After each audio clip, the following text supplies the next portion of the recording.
and welcome to the Moviescramble podcast. You join us on this crisp winter day where it was starting to look a bit gloomy, but it's actually looking all right. The now, because I like to say the now occasionally to show my street credentials. Joining me today, possibly from the future, possibly from the past, we just don't know, is the ever delightful Mary. Mary, how are you doing? I could definitely do with having some scientists stick some wires into my brain and have a look at what's going on there. I think is the message I've taken away from these films. Yep, I'm glad you said brain there rather than anything else. Yep. There's more than one way to actually get wired up. So for this year, we have decided that we are going to do a series of podcasts that are actually going to cover films from 1995. We have chosen 24 films that we are pairing up two of each, which are loosely connected in some way, depending on themes, genres, etc. The 24 films are what we regard as being the sort of best of the year, and it seemed quite a nice idea to do it, given that it's 30 years. It's a nice anniversary to start marking these things. So we will be continuing to do these over the various months of the year, doing one a month, basically. See how it goes with that. We may run out of steam around about May, you never know. But we'll see how it goes. So anyway, today we are talking about two science fiction films from 1995. We will be discussing 12 Monkeys later on, but we are going to be starting with Strange Days. Have you ever jacked in? Have you ever wired tripped? You ready?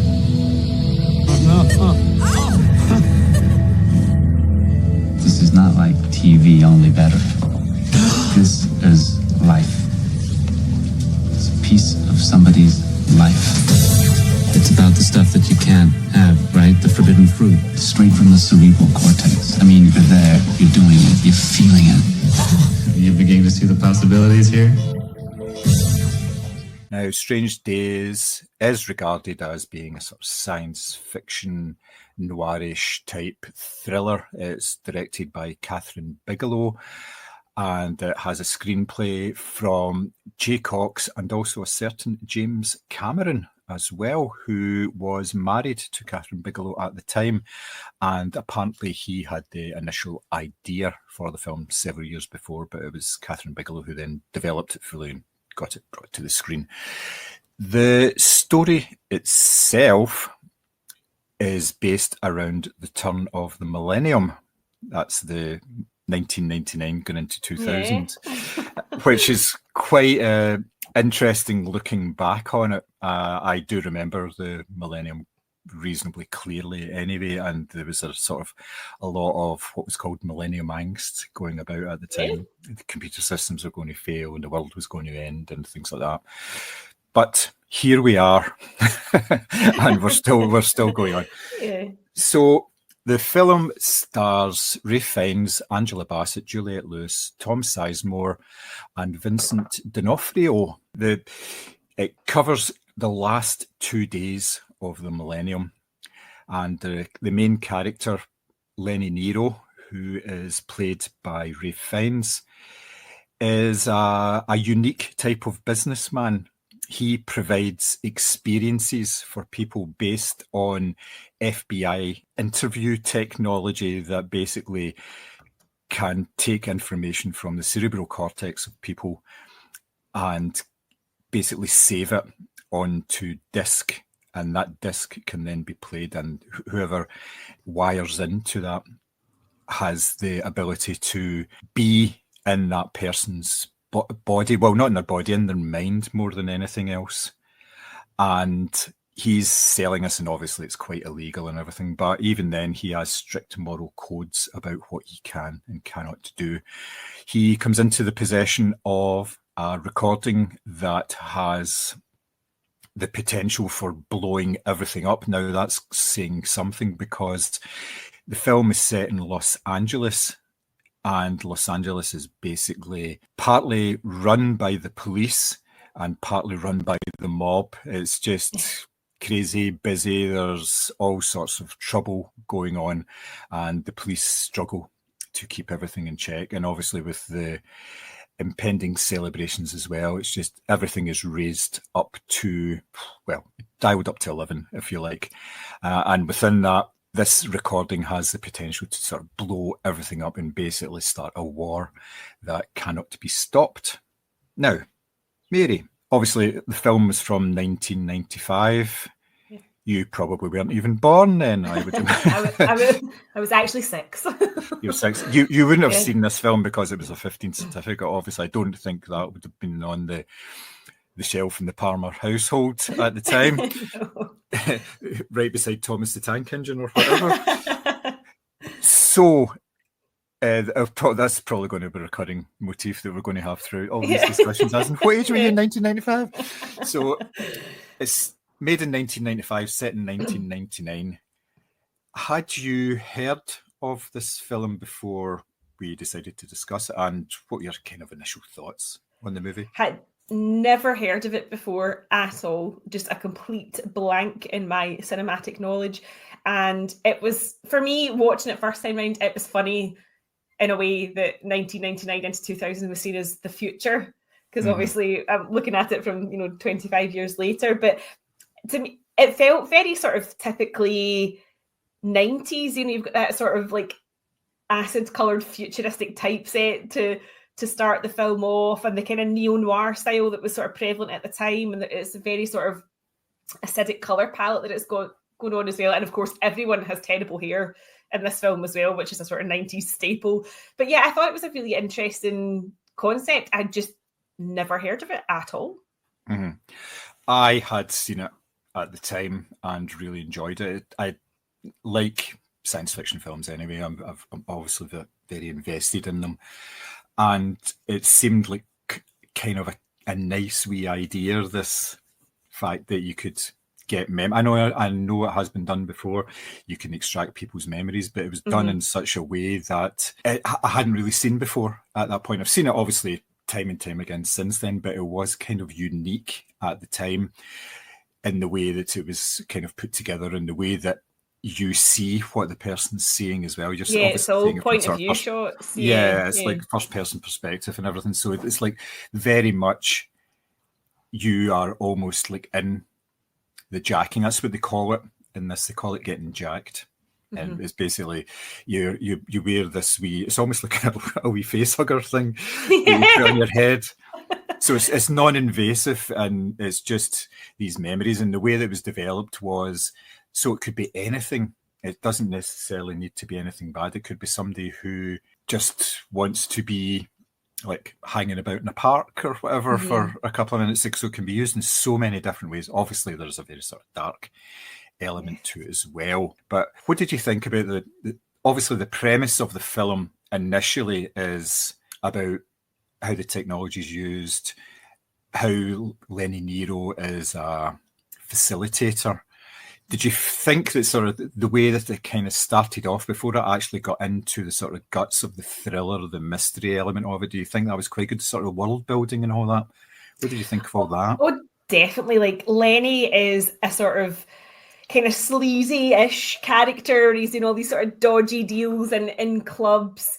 And he's obviously very image conscious as well. He talks about his Armani leather jacket and things like that he doesn't want messed up in his horrible clashing like suits and ties and things like that. So he's a kind of wheeler dealer. Like if he obviously is played by a British person, Ray Fiennes, but you can imagine if this is a British film, we'd have some sort of like Cockney market stall accent going on. He's a very interesting character in the sense that he is obviously doing this sort of dodgy trading, but we get glimpses of him reflecting back to time with his girlfriend, who he obviously really misses and wants to be with. And we also learn that he used to be a cop as well. So there's a lot of complexities to him beyond just the selling the dodgy sort of porno videos that he's verging on.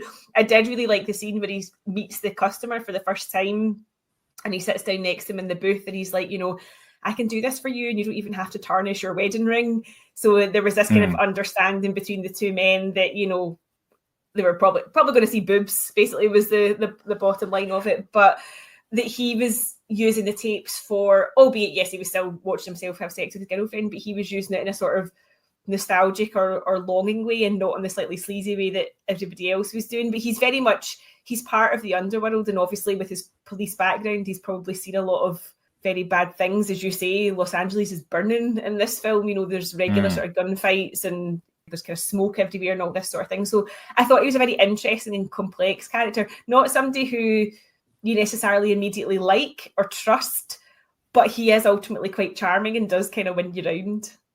Yeah, you're kind of set up not to really like him because he is a bit sort of weaselly. He's got slight whine to his voice, which usually indicates a sort of a beta male character, which he kind of is. He can hold his own through his charm and through his guile, but he is not your sort of alpha male hero type in this, and that's kind of borne out later in the film as well, with the way that it kind of goes when, like I say, we get into the whole guts of this.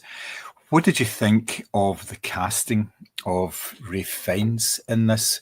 Because there was an awful lot of talk prior to this about who was actually going to be starring in it, and there was a number of people who were actually up for the role, were discussed at one point or another. John Travolta was a very prominent suggestion based on the fact that he made such a presence in Pulp Fiction. He had that was a real sort of comeback role for him. So he was up there, but there was also the likes of Schwarzenegger, Denzel Washington, Michael Keaton, Tom Cruise, Jeff Bridges, Mel Gibson, Bruce Willis, Andy Garcia, Nicolas Cage, Patrick Swayze, Sean Penn, Dennis Quaid, and Kurt Russell were all in consideration for this. So the fact that they went away from these sort of like alpha male type characters, a lot of guys in there are your sort of more macho. They went with Ralph Fiennes. Do you think that was the right choice for this? And what did you think of his performance as an American? Yeah, I mean, I must admit, I was surprised to learn that he was in this, because I think pretty much the rest of the cast is American. And when I think of 90s Ralph Fiennes, I either think of him in a sort of costume drama era, yes, or obviously Schindler's List, where he is playing just obviously an out-and-out bad guy. So I think it was quite interesting that he did have the sort of flowing locks of his costume drama performances. And I did actually make a note saying I would love to have young Ralph Fiennes stare at me so ardently. So he must have been gazing upon Juliette Lewis at some point during the film. So I do think it's an interesting choice. I think that why he works is because he is somebody who can absolutely deliver nuance, right? So as I've said, Lenny is complex. There is the sleazy side to him where he's wheeling and dealing mini discs, if everyone wants a throwback, in the back room of a club. But equally, he can be vulnerable, he can get upset. He's probably going to get his arse handed to him in a fight, but that's where he uses his words to try and avoid that in the first place. Like, there is a great scene where he tries to reason with a bouncer as to why he should not basically get his head kicked in, which is really funny. And actually, probably your bigger action stars, in inverted commas, probably couldn't carry that off as well. I mean, the likes of John Travolta, I probably could see in the role, but actually, I think Ralph Fiennes does a really great job here. And probably because he does come from that sort of classical background, I suppose, you do have maybe faith in him to pull off a role that does require a bit of drama about it as well. Because ultimately, we do have to root for Lenny, we do have to be on his side and want him to solve the kind of mystery thriller element of the film. But there also has to be a bit of risk. And if it was somebody who you thought could absolutely handle themselves physically, that takes away that element of risk and uncertainty. Whereas because his character is so weaselly and image focused, you just think, mate, you're not going to last 5 minutes in a fight here. So I do think he's the right person for the role. I think he's got the right balance of charisma and a wee bit of, as you say, kind of weaseliness that just gives his character that bit of edge. Yeah, I mentioned the Weasley part based on the fact that he has chosen an accent that is not deeper. It is a wee bit whinier. And he has obviously the sort of, his looks are kind of pointed anyway. Yeah. He kind of fits into that, and he always he always seems to be sweating in one way Yes. or another. That kind of fits in with the whole aspect of the film anyway, that it's all kind of, it's like a dirty environment. There's nothing clean about it. It is a bit sleazy, the whole thing. I thought he was magnificent in this role because it was something that he's hadn't done before, and he's probably not really gone back to in any ways. He does have a great range, and he's very convincing. He holds himself very well in the fact that he is suited up in these outrageous outfits. Because if you think about it, the character of Lenny for such a long time would have just been wearing a uniform. Yeah. So he would have just been one amongst many, but now he has to stand out in the crowd. I like the fact that, yes, that he's got terrible clashing between like shirts and ties, but then at one point he actually says, this tie doesn't go with a shirt, you know. I know, you're like, and the rest of it did. Yeah. So it is quite outrageous the way he dresses. It's quite flamboyant and everything. So, and that feeds into the whole image of Lenny Nero, wheeler and dealer. So a film is never successful just based on the main performances. So like I mentioned, we have a pretty decent support cast in that. So we've got Angela Bassett and Juliette Lewis as two of the supporting roles in here. Angela Bassett's role is very interesting in particular. She has a long history with Lenny dating back to his time in the LAPD, and you get that in a flashback why they are so close, why she basically puts up with so much of his shit. She is a limousine driver, sort of top-end limousine driver that provides sort of security services, if you like, and support for clients. She drives about in this, basically an armoured car more than anything else. It's, what did she say, was bullet resistant? Yes. At one point. not proof. Yeah. So there's her, and Juliette Lewis is the former girlfriend of Lenny, who he, as you said before, he kind of pines after. He has a number of intimate recordings with her. When he says, there was one who was in a hot tub, for instance, stuff like that. So you have these two female performers in as supporting roles. How did you think that kind of worked? Did you think it was good? Because there was a different dynamic between those two type of characters as well. Did you think that kind of worked and fed into the film nicely? I will say I struggled with Juliette Lewis's performance in this. I think it was almost like she was reading her lines without actually having the context of why she was saying them. I didn't feel like there was an awful lot of emotion behind her character. I don't know if that was on purpose or not, but I didn't really understand why Lenny loved her as much as he did, I guess, other than just pure infatuation, because I didn't really understand the hold that she had over him, apart from sex, maybe. The contrast to that, I thought Angela Bassett was formidable. Like, I think she's given initially not too much to do. She's kind of the sort of bolshy limo driver who, as you say, sort of puts up with a lot of Lenny's shit. But as the film progresses, we get to understand more about her character and her domestic setup as well. I mean, there's a really gorgeous scene where she takes her family rounds to, I think it's her sisters, to go to a millennium party.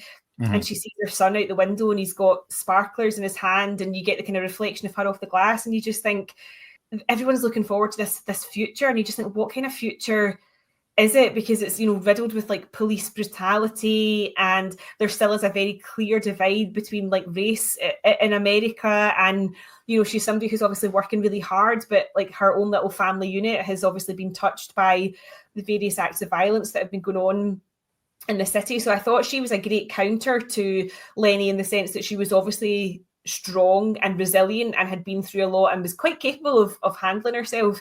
I didn't quite understand the Juliette Lewis character's role in it all, other than she's obviously a trigger for him to go and do a lot of stupid stuff, but I didn't really quite understand what his infatuation with her was. Yeah, I think it was more of an obsession thing with Juliette Lewis. That's the kind of, she realised that she had a hold over him, but it almost seemed as if she grew tired of him because he couldn't give her what she actually wanted, and what she's looking for is sort of fame and fortune. She's hooked up with this record executive mogul is in charge of a record label, and this is where the main sort of bulk of the story comes in, because this record label has a black rapper whose name I cannot remember. Jericho 1. Jericho 1, yes. Yep. Who is killed in mysterious circumstances. They believe it to be a gang-related killing. But as I've alluded to earlier, I mean, we're talking about a 30-year-old film here. I know, I think we can do spoilers. Yeah. So there is actually a recording of his murder as well, which was taken from the viewpoint of a prostitute, Iris, I believe her name was. And she recorded the whole thing. And guess what? It was the police that did it. I know, shocked. Nothing's changed 30 years later. But not in a way that it was a murder for hire or anything. It was just, these cops are bad. And the Jericho 1 was kind of saying, do you know who I am, kind of idea. And then it all went south from there. So that's the basis of the second half of the film, is searching for this recording and obviously what they're going to do with it and everything as well. So the Juliette Lewis character of Faith, she was very driven. She wanted to be a star, and you saw that. She was obviously performing on stage and everything, and it was all very sort of rock and heavy. It felt like an alt-right club. They were burning books in a big circle. It was very fascist looking. I don't think it was done for that reason. I think it was one of these kind of like shock type clubs. It's one of the, anything goes. So there's a lot of sort of like bondage imagery and things like that as well. And it wasn't, that was deliberately there to provoke, I think. Oh, the club's so risky. Look, they've got all this sort of Nazi imagery and burning books and everything like that. So yeah, it was done for effect rather than anything else. But yes, she was like fully invested in this whole situation. That's what she wanted. And she was struggling because it wasn't happening for her. She wasn't getting the break that she needed because basically the record label guy wasn't particularly interested in what she was doing. He was kind of just stringing her along because he knew that it basically pissed off Lenny more than anything else. He was quite happy. Michael Wincott is brilliant. So he plays Philo. And don't get me wrong, Michael Wincott, Tom Sanks, Ward Vincent, D'Onofrio, and Ralph Fiennes all have just really bad, it has to be seen, bad hair in this film. But Michael Wincott, I thought, was excellent. If you think of like proper 90s grungy sleaze, that is him in a nutshell in this film, and he's so good at it. So good. Yeah, I mean, like walking about his big sort of loft apartment space with no socks and shoes on, but like wearing velvet and all this. It's kind of like over the top and sleazy. Yeah, it was a very good performance in there as well. The Angela Bassett character, she turns out to be the alpha character in their relationship. She's the one that's got a particular set of skills. If you like, she's very good at what she does, and she's very driven, and she digs Len out of a hole more than once where his charm doesn't get him where he necessarily needs to go, and he pesters Philo quite a lot. I thought Lenny, and that. In fairness, sometimes he does deserve getting his arse kicked because he is. Oh yeah. He keeps going back to the same place, expecting a different outcome, like a lunatic. I would also say as well that I wondered if the Angela Bassett character was originally written for a man, because mid-90s to have such a strong female character who is very capable and not really resorting to cliches, I thought was quite unusual. So I almost wondered maybe if that was written for someone else, because she is phenomenal and she is one of my favorite parts of this film. I just think she's so good in that role, and I think the complexity of her character when we actually get to see a little bit more about her, and then obviously her family situation as well and why she's working so hard to protect them. I just thought this is a fascinating, especially mid-90s, a fascinating female character. Yeah, it was very well developed, wasn't it? And it's, as you say, well, considering some of the other female characters in the film who basically very disposable, and they were there in a sort of titulating form as well, because absolutely take off, there was a certain amount of that, which is a very sort of 90s thing. You're talking about like sort of following from like erotic thrillers and stuff, and you have to have these things in there to cater to what your perceived audience is. They're wanting to see a bit of tits and ass, basically. That's what it comes down to. And obviously, we, in a certain extent, we have moved away from that. But then again, have we? Really, it doesn't really work in that way. Now, the film is classed as a science fiction film, but there are so many other themes in there. There's obviously the whole tech aspect of it. There is almost like a sort of neo-noir aspect because the majority of the film was shot at night. So it's all these situations where it's shadows and light and all this sort of stuff. So you've got all that sort of element into it as well, but you've also got things like they're talking about like racism, abuse of power with the police, and obviously the whole thing about the tech is it's basically voyeurism. That's what it comes down to. Now, that's quite a lot of stuff to fit into a 2-hour film. It is. And I think that I actually think as a film watching this now, this notion of digital consent, which obviously is a hot topic, on and offline, that was going through my mind quite a lot when we were watching this, especially, there's certain videos or memories that we become privy to that you shouldn't be seeing. So this whole notion of consent really came into it as well. Mm-hmm. But I think that they do... It is almost like in a film of two halves. You do have that first hour where it's sort of getting to know Lenny, understanding how the tech works, which obviously is quite important to establish how this tech actually functions and how you shoot the memories, which I think is really important. And then we get hints of obviously the police brutality. I mean, Vincent D'Onofrio is a bastard in this film, just a sweaty, nasty little shit. And you get all that kind of setup. And then the second half of it almost is like a detective thriller. Yes. Where Lenny has to piece together who's, how these crimes have taken place and who's committed them and all that sort of thing. So it is a very interesting film because I must admit, I'm not an out and out sort of dystopian future lover. Those films aren't really my bag, but actually the fact that this had a blend of different genres involved in it did keep me really hooked until the end, because so much of it, as I've said, I mean, like police brutality, digital consent, this notion of racial divisions, etc. Nothing's changed, really. So it was quite shocking in a way that a film from 1995 is still so relevant in a depressing way. Oh, definitely is. Yes, a lot of the themes, especially the abuse of power and the racism, was taken directly from real life events.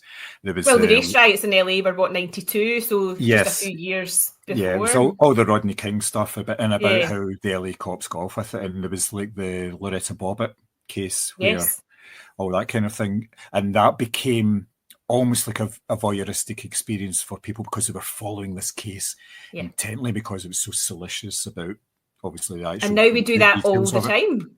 Yes, that is news now more than anything else. With occasional foray into California burning, and then you go back to seeing all this stuff. Yes, I felt it was quite sort of present in that way because we are there still, and I like the fact that the film was. Yes, it is a kind of dystopian future, but it's a small step.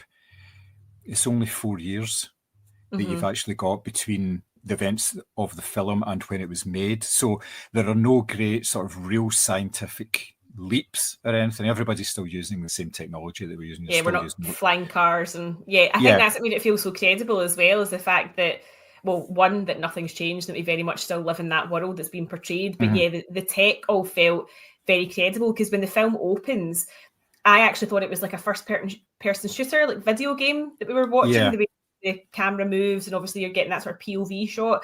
And so actually the tech feels very credible as well, because it is just like watching a video game. Now, obviously it's used for sort of snuff clips and various other nefarious purposes, but the tech felt very, you could see that would definitely be a thing that could be made, and so that made it feel very real and very scary for those reasons as well.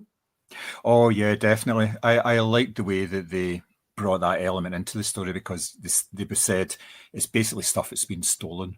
It was used for BI purposes, but it's done in such a way that it's quite plausible that this technology was around then, and it's taken that time, sort of the 4 years to get there. I like the way that obviously things were starting to go to shit, but they weren't fully there yet. There was still a level of order because you could still drive down the street and not get attacked or anything, or you, especially like in the sort of like the big sort of metropolitan areas, it was still kind of free, but there was that constant presence of army and police all the time as well.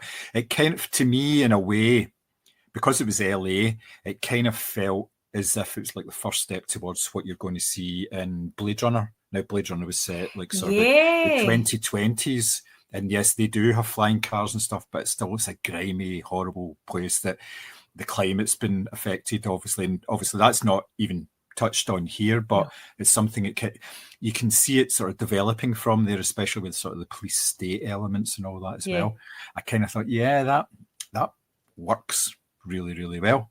Now, you touched on it earlier in that you said that the first hour was kind of the build-up and then you went into it. Did you think that worked? What do you think of the pacing of the film? What did you think about that? So I do think the first hour was a wee bit on the long side, but I also appreciate that back in 1995, this tech would have seemed quite implausible and quite futuristic. So there is a bit of scene setting that has to be done. And actually it is important that we do understand who Lenny is, but I much preferred once it got stuck into the actual drama of it all. So, you know, who is it that's committing these killings? Why is it that that Jericho has obviously been wiped out, essentially, because we get to understand from news clips that he was obviously quite provocative in what he said and that he was very anti-police state and called out racism as he saw it. So who is it that's, bumped him off or whatever? So I much preferred once we get into the detective story element of things and piecing together how these murders were related and who is it that's obviously shooting these clips, because that's the big thing, isn't it? It's who is behind the camera. So I preferred once we get into that side of things, but pacing wise, how long is it? It is a couple of hours, isn't it? It's 2 hours and about 15-20 minutes total. Do you know, it probably is about 15-20 minutes too long in the first half of the film, but actually I'm not going to complain about that, because it moved quickly enough into the sort of grittier things that it was still enjoyable. Well, I was kind of surprised because I got quite absorbed with the film in the sort of first hour or so. But I only realised I'd been watching it for so long when I sort of clicked on the time to see there was something happened. I thought, I'll note that for this time this happens, and I thought, it's 50 minutes into the film.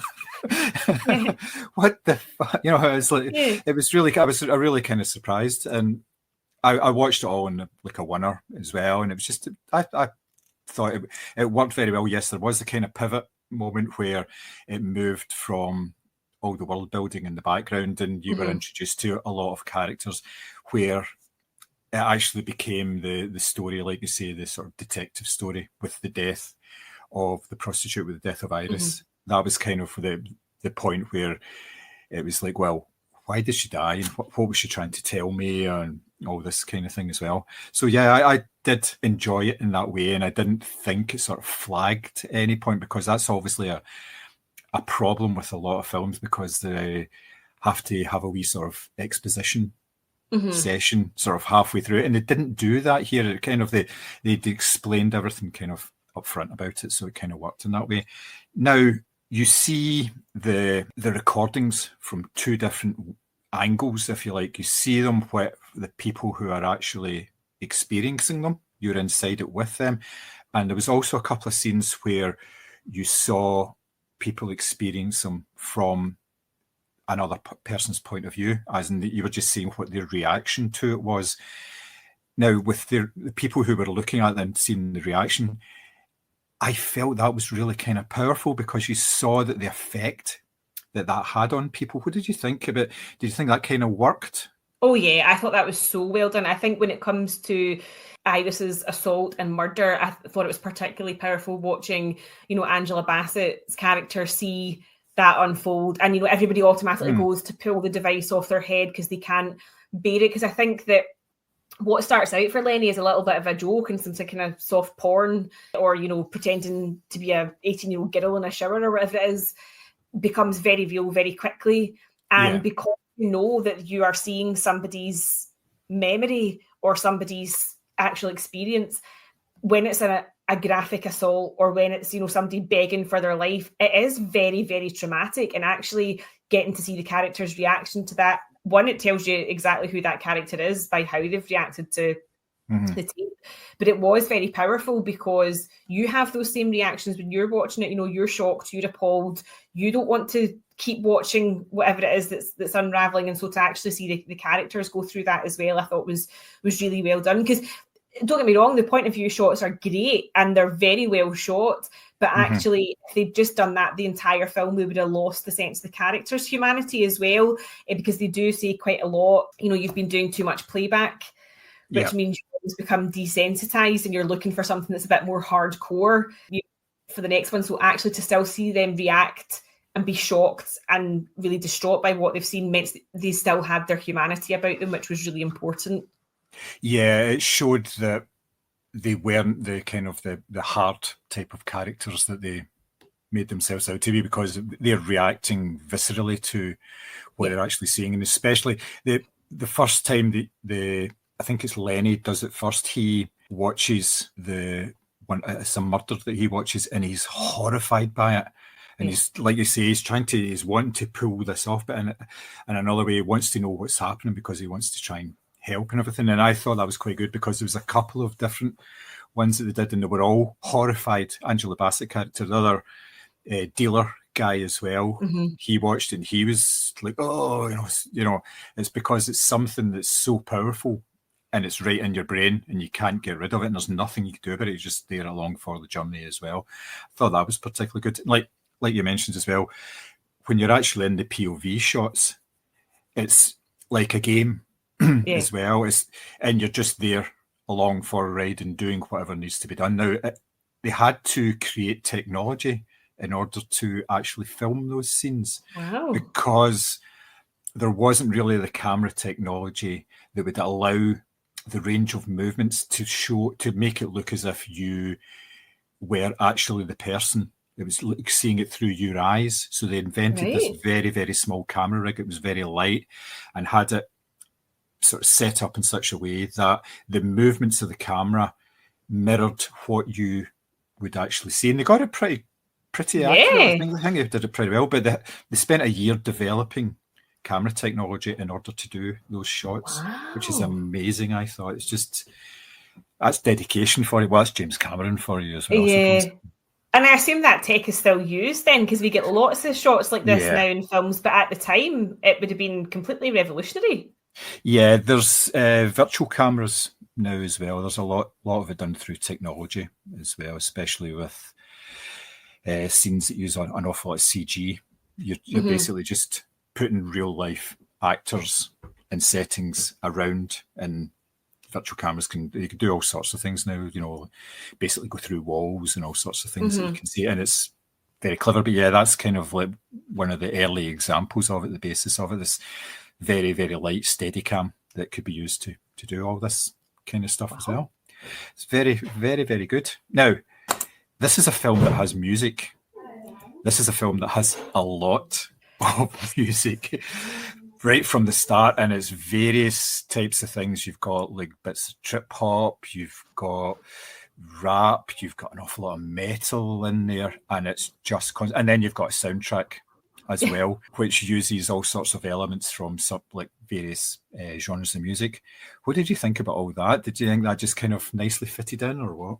It felt like an assault on the senses, but I think this film is supposed to, because one of my notes actually says that a lot of the colouring, especially the pink and green and the costumes that are so over the top, remind me of Batman Forever, which was also an assault on the senses. So I feel like this whole film was designed to not necessarily make you feel uncomfortable, but you're never going to settle in and, this isn't a quiet, cozy film to sit down and watch. It's brash, it's in your face. The characters are brash, they're in your face. Everything feels sort of grimy, sleazy, life feels cheap. There's nobody you can trust.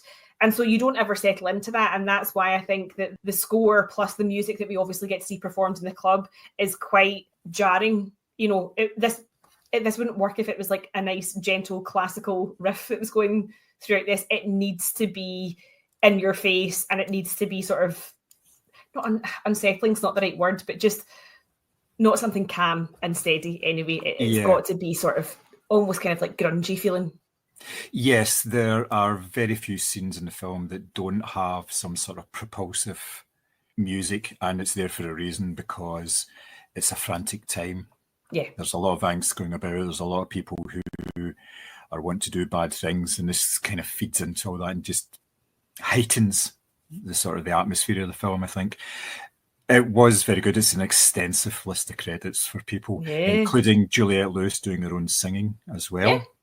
She did a couple of PG Harvey songs as part of the soundtrack, and I thought those were particularly good because it was a performance as well. Yeah, she definitely, she slinks on stage almost sort of Jessica Rabbit-esque, because she's got the scarlet coloured hair as well, and then she sort of launches into this kind of like rock set or whatever. But I enjoyed her performance elements on it, maybe not her acting performance, but the actual stage performance. You could see that she was she had an image in her head of the star that she wanted to be, and that's definitely what she projected. Well, I think we've reasonably well covered the film. Is there anything you think I've missed out on this? I will say I thought that the final scenes at the big sort of ball drop, as it were, for New Year's were very shocking. I was quite, that got my heart racing a little bit, because I thought this was going to end a very different way than how the film obviously does end up. So I think that was so well done. You know, you've got confetti everywhere, people everywhere, there's a police presence, your lead cat. It's very, very chaotic in terms of sort of tying everything up, but very well done. And one of, I think, having seen a lot of sort of, you know, in inverted commas, shocking films, I feel like it probably takes a lot to make me actually draw a breath at something. This really did. I was quite panicked about how this film may have ended, but it's up there for one of the most intriguing sort of final set pieces that I've seen in a wee while. Yeah, it was a whole cast of thousands yeah. moment as well. Apparently that was the first thing that was shot as part of the film. Oh my God. And they blocked off a major street in Los Angeles in order to do it. Some of the same streets that were later used for Terminator 2, apparently. So there's a nice wee link there, a nice wee Cameron link there. And there was something like 170 people who were involved in the setup and management of the whole event, putting it all together, and like you say, with all the confetti and stuff everywhere.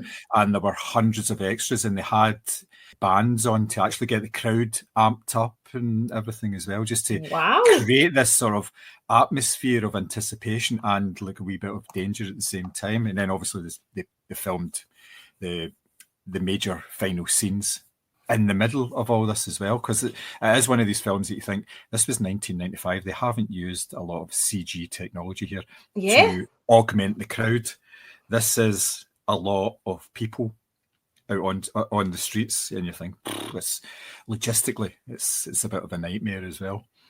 The only other thing I can think of is the fact that with a lot of these experiences, they're obviously put out there as real life experiences, but Lenny himself curates experiences. He hires people to do certain things. So even then, there's a certain artificial layer to a lot of it.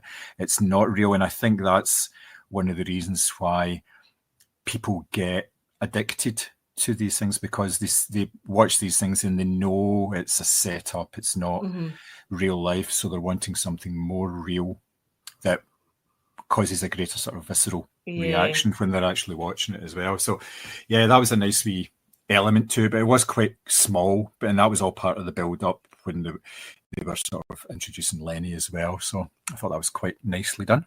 Definitely. Okay, so Strange Days, 1995. If you've seen it and you think you have an opinion on it, which we obviously thought we had opinions on it as well, please do get in touch, let us know. Now we shall move on to our second and final film of the day. It is Terry Gilliam's 12 Monkeys. What year is this? What year do you think it is? 1996. That's the future, James. Do you think you're living in the future? I'm simply trying to gather information to help the people in the present trace the path of the virus. We're not in the present now.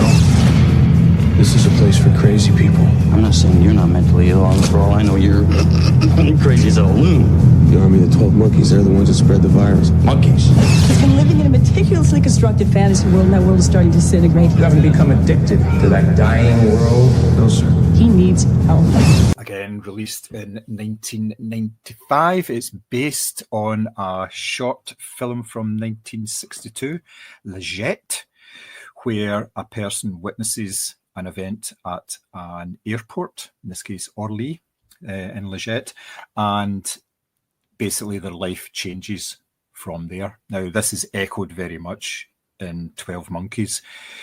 Pretty much one of the opening scenes in the film is an event that happens at an airport where somebody gets killed and the blonde woman runs down to see them, and it's all seen from the eyes of a small boy. And from there, we are taken to this hellish dystopian future. This is a hellish dystopian future. Yes. I believe it's 2035 that is set in.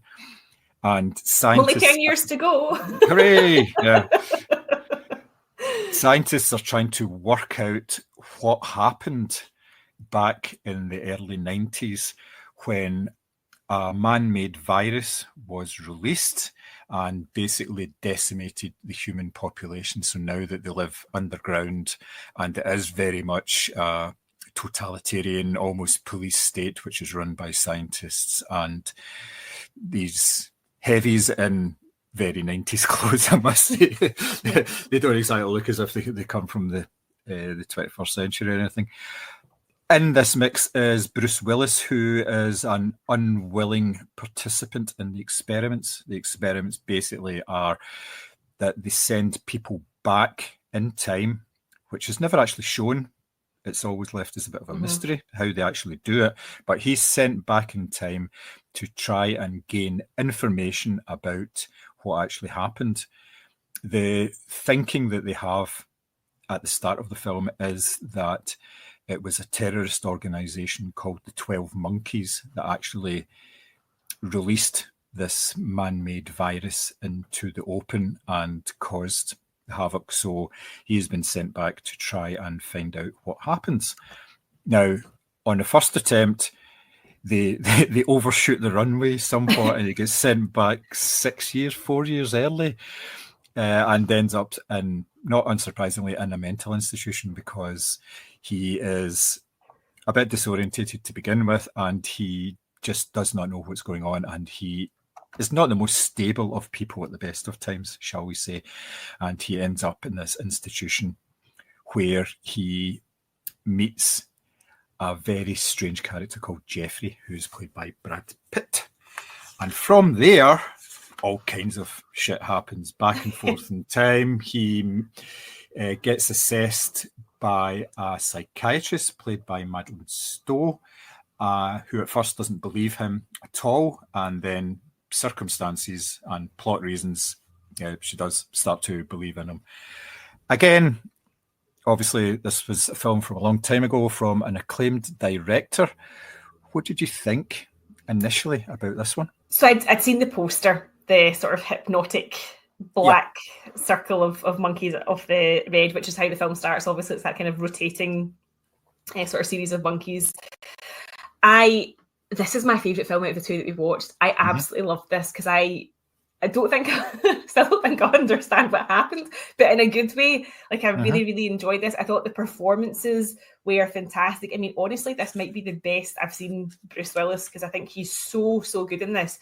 And it's a film that really keeps you guessing, is he mad or can he actually time travel? And I love the fact that, we start off and we see these prisoners in cages, like battery hens almost, and you've got a giant meat hook coming down to take them out for volunteer duty, and all the animal illusions and sounds that you had throughout the film. This was very much, I loved this. I really enjoyed it. Yeah, I'm a big fan of Terry Gilliam, and this is right up there with Brazil in terms of the order that I sort of rate his various films. It's a very particular style of film. If you showed somebody just an image from it, especially like the sort of dystopian future image, they would say, that's a Terry Gilliam film. Yeah. I thoroughly enjoyed it at the time. It was one of my favourite films from that year. I bought the soundtrack and I bought the DVD, and I think I've got it in Blu-ray somewhere as well. So it's one that I have seen a couple of times and thoroughly enjoyed. It's kind of like a perfect Gilliam film, if you like. Yeah. May not be a perfect film, but it's certainly perfect in terms of what he produces. Now, you mentioned there about Bruce Willis in one of his best acting roles. Now, by the mid-90s, Bruce he had been at the top of his game during the 80s, and it was slightly lesser in terms of, it was still like an A-lister, obviously, but he was starting to get a bit of a reputation for not really being particularly interested in roles, and we've seen that over the years. Now, I know the man is ill. I'm not going to speak badly of him, but it was fairly evident to see that a lot of the times when he was making films, he really didn't give a fuck about it. He was just dialing in a performance. Now here, it's anything but that. What did you think of him? I mean, like I said, Bruce Willis, for me, I know that he had the whole sort of romantic career in the 80s, but for me, he is Die Hard. So to actually see something so different, that when we first see him having time travelled and he is dribbling, bruised, rocking back and forward on his haunches, it was really shocking because, there was literally a huge waterfall of saliva coming out of his mouth, and he's so disorientated. And I just thought, I've never seen you in a performance where I don't see Bruce Willis. Do you know what I mean? Like, he completely lost himself in the character. And James Cole, the character that he plays, is so interesting because he is stoic and brooding and angry, but at the same time, you can't trust what he's saying. Like, you don't know if he's mad or if he genuinely has time travel, because the film does shift your perception back and forward quite a lot as to whose side you should believe. But I just thought he was brilliant in this, and he's got, cracking lines. One of the things he says, torture and experiment were all monkeys. And I was just like, this is so good. And like I said, I feel like you very rarely see him properly lose himself in a role, and I feel like he really does here, and it's just a brilliant performance. And you've got, in contrast to him, as I say, he's quite stoic, you've got the chaos and the hyperactivity of Brad Pitt and his wandering eye that's going on in the institutions. I thought it was brilliant.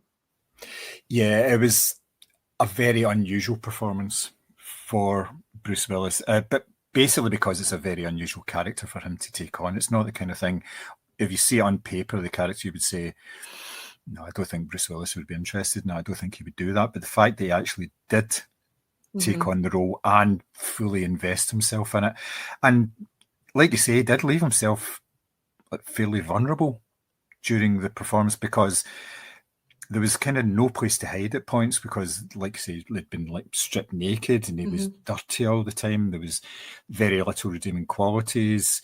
He didn't know what was going on for most of the time. He was pretty much a horrible person to everybody that he met, because he was trying to sort of figure out what are the 12 monkeys and, what did they actually do and everything. So, the way that he treated the Madeleine Stowe character initially, obviously he kidnaps her at one point, and he says drive, and she says, where is this? Philadelphia. She's like, that's 160 miles away from here. That was quite, but yeah, there was scenes in the car when they were driving, and he was listening to the radio, and he's obviously didn't know anything about the time back then, because he obviously was born then, but he didn't know anything. Basically, everything he knew from a small child was desolation and living underground and all that. So he was just part of the system that kind of evolved from there. But when he hears Louis Armstrong and Fats Domino, and there's it's not like tears, but his eyes are welling up and everything. And it's really subtle the way he does it. And you think, it's such a vulnerable sort of character that he's putting out there, and you see the kind of torment he's in as well, and you think, has Bruce Willis done that before in any film role, and has he done it since? I know. I actually just get shivers to you talking about that, because those scenes in the car, that childlike joy in his face when he actually finally hears music, because he's basically been living like a sewer rat for his entire life, and to actually, that was they were great. Yeah. The only other performance I can think from him that sort of comes close is Looper, which is another time travel science fiction film. Yeah.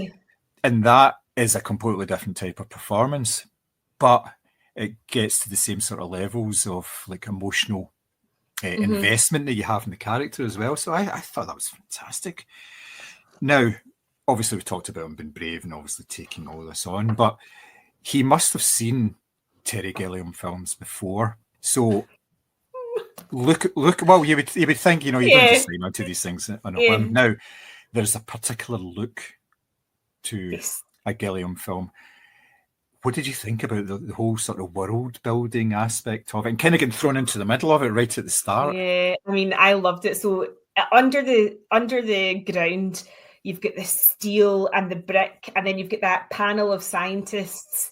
All strange, sort of, they look like something like the Wizard of Oz, sitting around the table, and that huge big ball and the glass tube that he's put into is literally quite a big test tube that he's put into to time travel. And then you've got that mirrored in the panel of doctors that meet him in the institution, but of course the institution's all whitewashed, the uniforms, the walls are peeling. And then you've got the sort of chaos of the institution as well, because they try to sort of sedate them via pills and cartoons and Marx Brothers films, but there is sort of like this constant feeling of kind of anarchy and chaos, and sort of generally quite sort of frightening, but it looks incredible, and it's so distinct. Like, exactly when you're under the ground with the crazy team of scientists, exactly when you're in the mid-90s in the institution.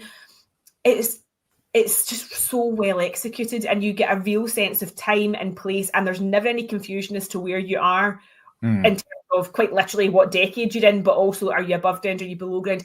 Everything has its own distinct look, and it's gorgeous. It's absolutely gorgeous to look at. It's nice that you say gorgeous, because when you're looking at it, it's really. I know exactly what you mean. But it's such a distinct thing. Sometimes I feel like I'm craving things like this in films, where you just you look at the work that's been poured into the production design and the set, and you just think, what a formidable piece of work that is. I mean, like, there's the scene where, Bruce Willis's character emerges sort of above ground for the first time, and it's all sort of like cloaked in blue, and it's like desolate looking. But then all of a sudden, there's a bear and a lion, and you're like, yes, this is a Terry Gilliam film. This makes complete sense. But I appreciate the artistry of it all. Yeah, the attention to detail is very, very impressive. Like you say, like in the first scene when he actually goes out, the process of him getting ready to go out, and he's like putting on two different like sort of oversuits so he can actually breathe and everything as well. And then when he's being interviewed, and he's not just interviewed in a chair, the chair elevates up about 7 feet off the ground, and it's about this big floating eye that asks him all the questions. I mean, even though the people are actually sitting down there, but it's not just that. There's a whole, like, sort of almost the unseen elements of like that kind of scene, because you've got people at the sides which are kind of blurry, and they're working away and doing something against the wall. Yeah. And it's never explained. It's just in the same way that it's never explained how they actually do the time travel element of it. It's just, don't worry, kids, he goes back in time, or does he? That's the kind of thing. Does he go back and forward and everything? But I felt that was so well done, and I think they got awards or like award nominations for the production design more than anything else. Yeah. But that's the kind of way that Gilliam makes films. He sort of beds in this world, and you can see it's a sort of almost like a cyberpunky type of thing there, It's all very visceral. It's things that you can touch. It's like cogs and wheels and like magnifiers and all this sort of stuff. It's not overly techy. It's not shiny and usable. Yeah, if anything, it almost looks sort of like Victoriana. It's very clunky and heavy looking. And as I say, there's points where he's quite literally in a test tube and things like that, where he's getting punted off to different eras. But I do find that so fascinating. For me, Gilliam is somebody who, as an actor, it must be so rewarding to walk onto a set like that. And as you say, it's not CG, it's stuff you can physically touch and see and feel, and no doubt smell the machinery and stuff like that. So I've got a real appreciation for that. Yeah, that's definitely where the money goes in this type of film, I think. Now, let's talk supporting performances here. The obvious one is Brad Pitt as Jeffrey Goins. Now, if it was a risk for Bruce Willis taking on this role, it must have been at least equally a risk for Brad Pitt. Pretty boy Brad, at this point, very much on the ascendance, with very sort of mainstream roles where, you know, he's shot at his best angle and all that. Yeah. He's very nice. But like here, as you mentioned, he has this manic sort of wandering eye, which just completely throws you. What did you think of him? I mean, straight away, when the guy whose eyes are facing in different directions tries to get you into some sort of conspiratorial chat in an institution, that's the guy you stay away from. I mean, he's endlessly fascinating in this as well. He's so physical and he's so loquacious, and like there's scenes where he's like jumping on beds and shredding pillows, and there is anarchy absolutely rippling through him. You know, he eats a spider at one point as well, just for shits and giggles. But then you get the sort of backstory where his dad is Captain Corporate, basically, and he experiments on animals, which is why he's part of this sort of fringe group. And he obviously has a complicated relationship with his dad, and he proclaims to hate wealth and hate big corporate because he goes on these big rants about it. But then at the same time, he's saying to the orderlies, I'll just phone my dad and he'll get me out of here, because he's kind of thrown out his sort of rich boy credentials. So I thought his performance was absolutely batshit, and I mean that in the best possible way, because he is a character who, as I say, is the complete contrast to, you know, Bruce Willis is sort of serious and stoic and trying to piece this all together.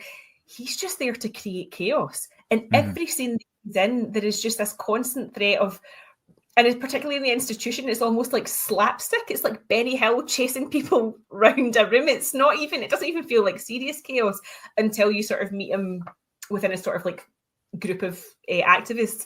But I thought this was a great performance. And again, a very sort of, it's not vain, you know, as I say, his eyes are facing different directions. He's got that kind of long, straggly hair. He looks like you're sort of, if you were to say to somebody, describe an eco-warrior, he looks like that kind of typical 90s look of that. But I thought he was a great contrast to Bruce Willis, but also, a really different performance from Brad Pitt, as you say, at the peak of his sort of pretty boy roles, and here he is doing something completely mental, for want of a better word. Yeah, oh no, that describes it very well, because obviously he's not an institution for fun. Yeah. Although, like you say, he could get out at any time because of his rich daddy, his rich industrial daddy, played by Christopher Plummer, which I thought was a nice wee role there. It wasn't on like an on-screen role for too much of the time, but yeah, it was a nice wee contrast between the father and the son. There was a certain amount of exasperation there in the way the son behaved. But yes, he never stopped. Jeffrey was always doing something. Even when he was sitting down, there were ticks, there were noises. The eye was going.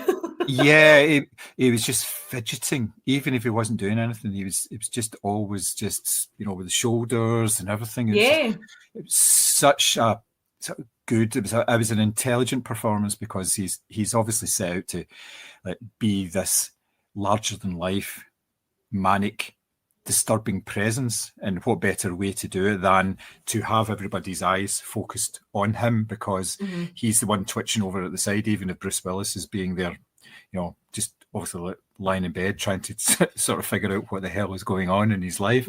And he's this guy just all over the place. It was amazing.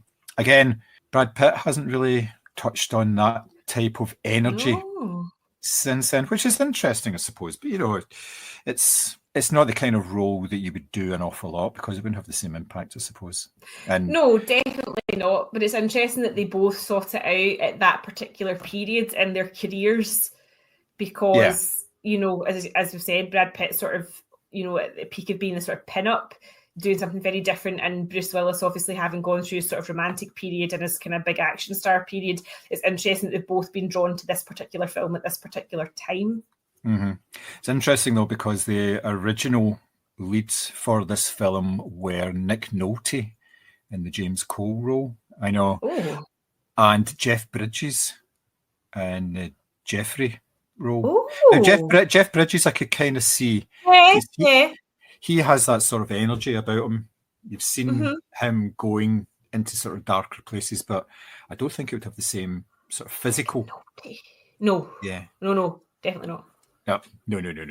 That's a really interesting, because that changes. Whereas, I mean, like Strange Days, it changes the dynamic like a huge amount when you think about alternate leads. I think these two would actually cast really well, and also just the way that they bounce off each other as well works for me in terms of who they're meant to be characters. Like, they both bring the right amount of sort of energy and physicality to the role. I can't imagine Nick Nolte and Jeff Bridges doing that. Bizarre. Yeah, no. So obviously we also have Madeleine Stowe as Dr. Catherine Rayleigh, who is the psychiatrist initially put in charge of the treatment of James. And at first she just looks on him as being another mentally ill patient, rambling, incoherent, in need of severe sedation more than anything else. But events start to make her doubt what's going on. The first event is that James disappears from a locked cell where he is actually restrained. It's one of these weird sort of Gilliam type of rooms, because it's got a really high ceiling. Yes. and a tiny little bed at the bottom. Yeah. You don't tend to get these type of places. So she starts to come round to what he is actually saying, based on like a sort of investigation with him coming back into life like 4 or 5 years later, when James actually gets pushed to the proper timeline. Now, what did you think of her performance? Do you think it was like a sort of a thankless task based on the sort of two leads, or did you think she actually here? I think she definitely held her own, because we as an audience are obviously supposed to position ourselves with Catherine, because we are sort of looking upon him or James as mad. And I think that the way her character sort of changes throughout is really interesting. And I think that, one, it's interesting that she's the only female in a panel of doctors as well at the institution. So she is seen as the sort of empathetic one, purely because she's a woman, so she's obviously assigned to James's case.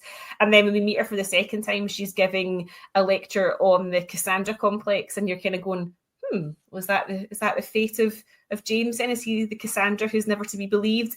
And obviously, like the audience, she changes her mind. At times she accuses him of just simply regurgitating theories or stories that he'd heard whilst he was in the institution. But then their sort of perception of reality swaps, wherein she goes, no, you've predicted these things that have come true. I believe you. And he goes, no, I'm mad. Don't listen to me. So we are sort of positioned with her in that although we do see him travel through time and we do see him back at his sort of underground sort of community, we are sort of taking things on face value with her. So I feel like she's the audience, and we sort of go along for this ride with her. Yeah, I didn't quite get her sort of arc in this, because at first she's a doubter and then she's accepting, and then like in the third act she becomes like the love interest as well. That was an unnecessary segue, because presumably there's a doctor-patient rule that you're not allowed to strip those in your institution. But so that I could have done without, absolutely. But I felt she was really just there as a sort of conduit for the audience, because obviously we change our mind on James, and as does she. Yeah. So what did you think about, I know we talked about the pacing previously on Stranger Days. What did you think about it here? Do you think there was pacing in this film?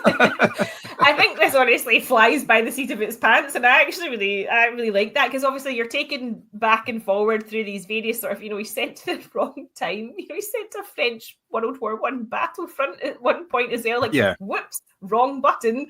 Like I really enjoyed the sort of playfulness that Gilliam has with time as a concept. Like, he's obviously, back and forth all the time, but I think that it is well paced. I think that you do get a sense of the world building's really quick in this in comparison to Strange Days. We understand immediately that there's again that acidic green sort of futuristic type font comes up in the opening minutes. We understand exactly where we are in time, exactly what's happened previously, and obviously why James's character is living under the ground. So I think this flies through its runtime at a speed that some films can only aspire to, because quite frankly it's brilliant. But I think it works because the environment is chaotic. You know, the characters that we meet are chaotic, and so this kind of frantic pacing sort of plays into all of that, I guess. Yeah, definitely. It starts at a fast pace and it really doesn't let up. Even in like the initial scenes where he's getting ready to go like over ground and investigate and try and, you know, pick up pieces so they can further. Even then, it's still kind of fast. It doesn't hang about at all, and then obviously it just keeps going. So I thought it was kind of frantic all the way through. It was a sort of frantic energy, and that was because partly to do with the fact that it was like a race against time almost, because he had to try and figure out what was going on. Yes, they can go back and forward and everything, but he was there primarily to figure out where the virus came from and what he was doing about it. And obviously the whole 12 Monkeys thing was the focus based on the information that they got from they pieced together from the past. Now, I found that quite interesting, the fact that the information from the past is all just fragments that they've got, and they're putting it together. So there was at one point where he made a phone call, which I thought was quite nice, and obviously that got recorded somewhere, and they were able to sort of pull it together, but it was so distorted that they didn't know who was at the other end, and it actually turned out to be Catherine. It was actually the other end of the phone call and all that. So I thought, it was really, really well done. I kind of liked that, and it kind of fitted in with the whole race against time element of it as well. Now, the film itself has a number of inspirations, some of which are more sort of prominent than others. There was the likes of there was a Marx Brothers film that he was watching at one point, which was Monkey Business. Yeah. And obviously there's the likes of the Woody Woodpecker as well. But there is a direct reference to Hitchcock and Vertigo. What did you think about that? When I watched it at the beginning, it felt a little bit bizarre, but when it kind of played into the whole story. But what did you think about that when they went to an all-night theatre? There was a 24-hour. They didn't say Hitchathon, which was really disappointing. No, Hitchcock Marathon, and it was Vertigo that they were actually showing in the cinema as well. So what did you think of the inclusion of that and the sort of the contrast and compare of Vertigo and 12 Monkeys? Yeah, I thought that was fascinating because when I first watched the film, I felt it was a very sort of Twin Peaks vibe. You've got the character sort of at the hotel reception. There's the homeless man. There's just lots of weird. And I thought, well, this is very I don't want to use the word Lynchian because that's overused, but a very sort of Twin Peaks vibe. But then we moved into this sort of third act, and I was like, oh my God, this makes so much sense, because obviously within Vertigo, you've got the unreliable narrator, the detective sort of piecing together the story. And then, of course, in order to sort of escape the cinema, she becomes this Hitchcock blonde in order to leave. And I was like, this is gorgeous. And I do, obviously, as I say, huge respect for Gilliam and his sort of artistry, but that was just like a chef's kiss on top of a chef's kiss. I just thought this was so well executed. And do you know what? Even if you don't know really the story of Vertigo and stuff like that, the little clip that you do get to see within the film sort of tells a wee story within itself. And I just thought that was a fascinating little edge to give to these characters who you've already spent, you know, the past couple of hours with, going, I have no idea who's telling the truth here. And then you get that sort of compounded on top of it. I thought it was a brilliant touch. Yeah, and there's the wee scene where you see her with blonde hair for the first time, and the Bernard Herrmann music is playing underneath, because that's actually playing in the cinema. And she's wearing like a similar coat to the coat that Madeline's actually wearing and everything as well. And it's just, it works so nicely. And I like that because obviously the character of Madeline is sort of like almost like a character out of time, because it's like the picture that she always goes to see, like, you know, she's a reincarnation. So there's a sort of element of like timey-wimey stuff in there. So I just thought it was cracking. It just really worked well. And it benefited the film for me because I had realised the connection. It was one of these ones you go, I know what you're doing here because I've seen Vertigo, and obviously we've talked about Vertigo as well in those sort of same terms. So I thought that was very nicely done, and it, like you say, it kind of solidified a lot of stuff because you were getting images of this airport scene. Yeah, and I kept trying to work out where that fit. I wasn't sure if that was meant to be James as a young boy seeing this unfold, and obviously, although I will say that Catherine gets the great wig and costume as a result of the Hitchcock marathon. James does not look like he's going out of a Hitchcock film, more like a sort of 80s porno, but that's by the by. Yeah, there was an awful lot of emphasis placed on that moustache, wasn't there, towards the end of the film, which actually played out in the final scene. It was really very well done because at one point, I think it was the left side of his moustache was coming away, so she got him glue and everything, and he glued it all back on. And then the very final scene, the right side of it's all flapping away because it hasn't been glued down properly again. And you're thinking, that's a nice wee touch. That's very clever. That's like totally super. So what did you think about sort of the overall themes of it?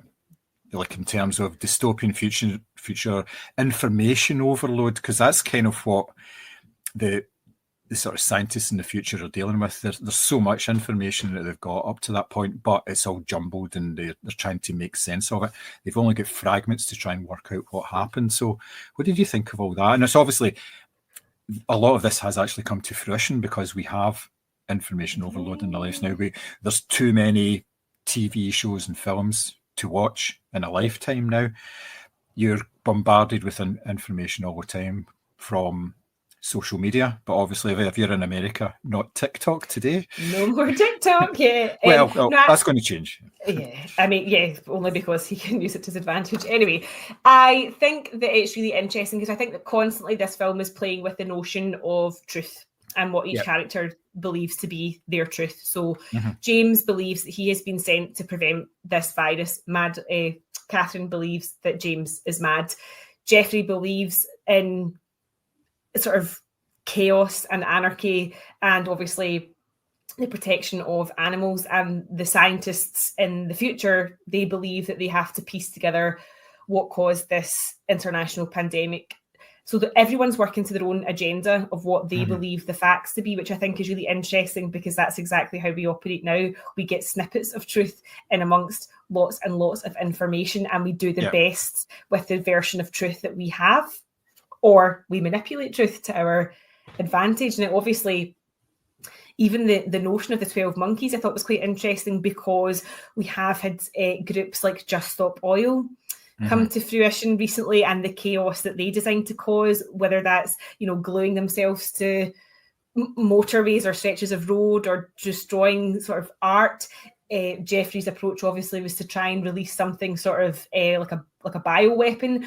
So I thought it was really interesting. Again, in the same way that Strange Days, you just think nothing's changed. We're kind of still in this sort of half-truth world where there are sort of splinter groups who want to sort of really disrupt what they see to be the sort of capitalist process. So I thought it was fascinating, and definitely stylistically, as in how this film looked a lot more, if you say dystopian future, this is probably what you think of in comparison to Strange Days, which wasn't too out there, but this felt more sort of playful with style and things like that. So yeah, a really interesting one, because it definitely had you thinking about, for me anyway, certainly the focus was truth throughout it, and who was sane, I suppose, and who was telling the truth. Yeah, I liked the fact that it was talking an awful lot about the information that we know as well, because like I say, that still runs through to today. And a lot of things that are discussed in the film have actually come to pass as well. I particularly like the fact that all the technologies they seem to have in the future were not super duper nice, because it was all based on the fact that basically the world went to shit 30 years or 40 years before, and there wasn't the capacity to actually build new things. It was making use of older stuff to their advantage. Yes, scientists obviously still continue to develop stuff, but it's all based on older tech. I feel like it's all kind of pieced together. There's nothing uniform about it. It's not glitzy and sleek. It's as I say, it's sort of clunky looking, but it's part of this underground world where, as you say, it's almost like, as I say, it's like sewer rats. It's like cobbling together pieces that they found and trying to, create something out of that. Yeah. It was interesting that at the heart of this film, it was a story about a virus getting released. I know. And it involved monkeys, which is Yes. obviously something that has been talked about. It came out of some sort of lab environment, whereas if that's true or not, we are still to find. But yeah, I don't think this film was actually discussed in any sort of meaningful way, in the same way that Outbreak was discussed when the pandemic started to happen. Now, I know a lot of people were kind of shying away from these films. They were kind of going, "I told you so." But I know. Yeah, I did kind of find it a wee bit of a surprise having watched this again and thought, that was such a prominent part of that. Why was that not, discussed more when everything started to go to shit, like back in 2020? It just seems a wee bit strange.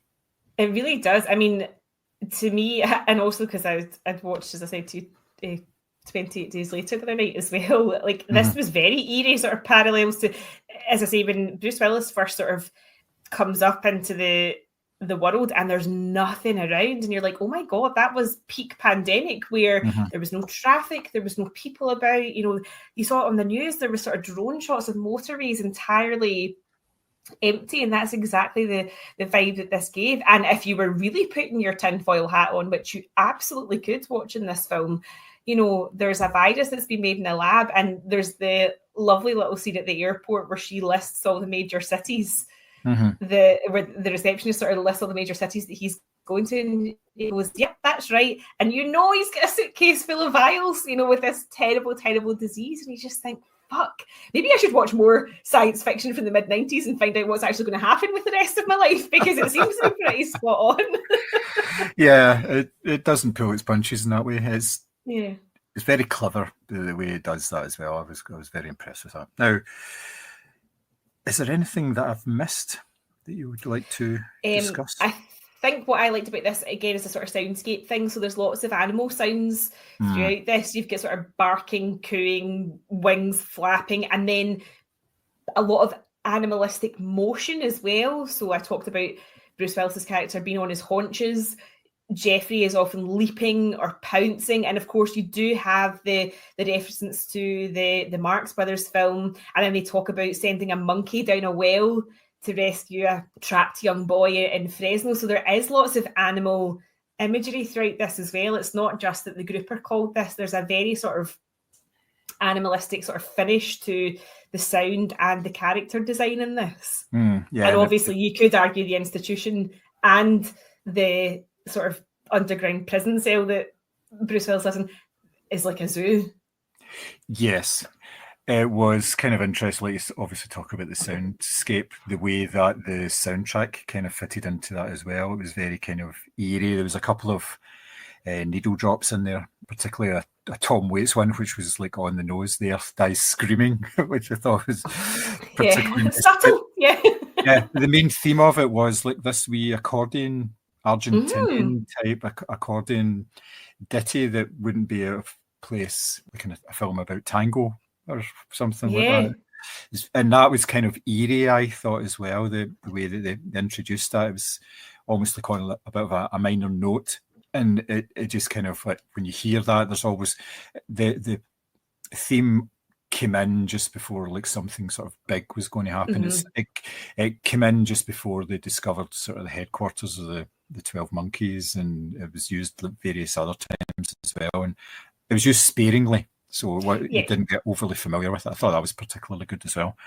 So would you recommend this film?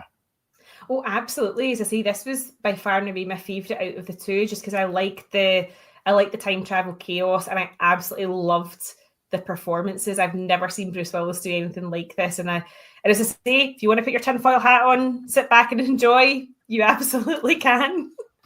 Yeah, I would agree with you. It's career highlights for both Bruce Willis and Brad Pitt.